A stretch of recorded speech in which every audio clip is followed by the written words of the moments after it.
भारत के national crime bureau की report पर यदि विश्वास किया जाए तो प्रतिदिन भारतवर्ष में 40 से 50 लोग इलेक्ट्रोक्यूशन या विद्युत स्पर्शाघात का शिकार होकर मौत के मुंह में चले जाते हैं। इसके अलावा कितने लोगों को झटके लगते हैं और इंजरी होते हैं उसका तो हिसाब ही नहीं है, क्योंकि अधिकांश मामले रिपोर्ट ही नहीं होते हैं।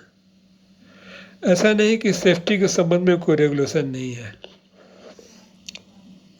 इंडियन इलेक्ट्रिसिटी रूल 1956 को रिपील करते हुए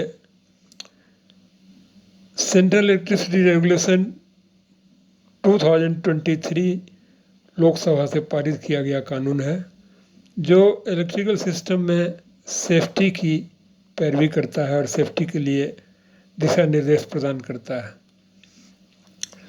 इस सीईए रेगुलेशन 2023 के रेगुलेशन 12 और चैप्टर 8 रेगुलेशन 12 और चैप्टर 8 यह बताता है कि सर्विस केबल का ये जो सर्विस केबल जा रहा है या हाउस वायरिंग जो है घर का, उसका साइज मैकेनिकल, थर्मल और इलेक्ट्रिकल परफॉर्मेंस पैरामीटर के आधार पर तय किया जाना चाहिए।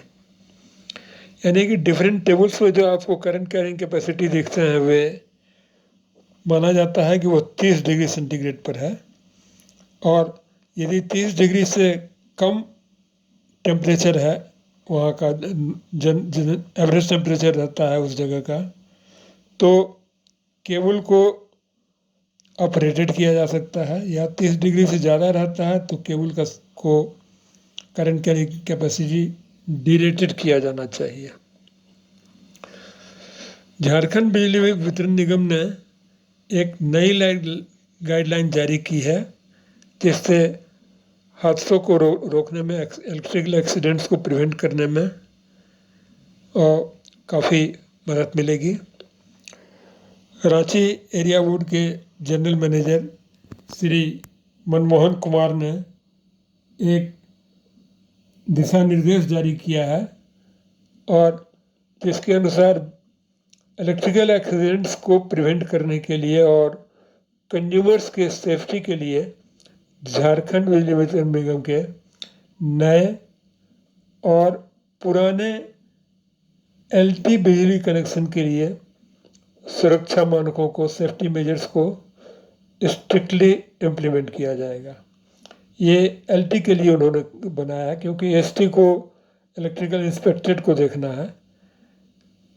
अब नया बिजली कनेक्शन देने से पहले कंज्यूमर के प्रेमिसेस में, उसके रेजिडेंशियल प्रेमिसेस में, बिल्डिंग में वायरिंग की जांच होगी, और उसमें देखा जाएगा कि एप्रोप्रिएट साइज का केबल है कि नहीं, एप्रोप्रिएटली रेटेड एमसीबी मैंने miniature circuit breaker, RCCB residential current circuit breaker और ELCB earth leakage circuit breaker जैसे सेफ्टी इक्विपमेंट घरों के वायरिंग के साथ लगाया गया है या नहीं।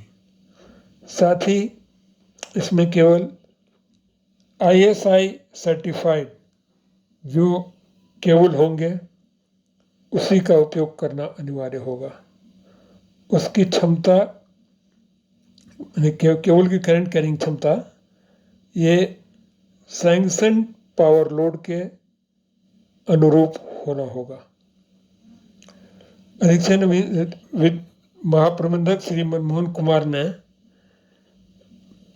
सभी सुपरिटेंडिंग इंजीनियर्स, एग्जीक्यूटिव इंजीनियर्स और असिस्टेंट इंजीनियर्स को इस संबंध में गाइडलाइन जारी किया है।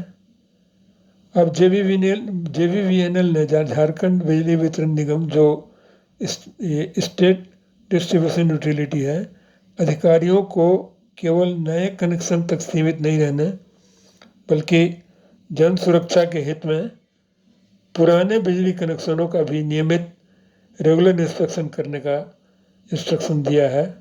जहां भी सुरक्षा मानकों का, सेफ्टी मेजर्स का उल्लंघन मिलेगा उसे तत्काल वो ठीक कराया जाएगा या अप्रोप्रिएटली उसको केबल लेइंग करके या दूसरे इक्विपमेंट के थ्रू उसको सेफ किया जाएगा। इस वीडियो में इतना ही। Thank you. Stay safe. आशा है इससे जन वितरण में और बिजली वितरण में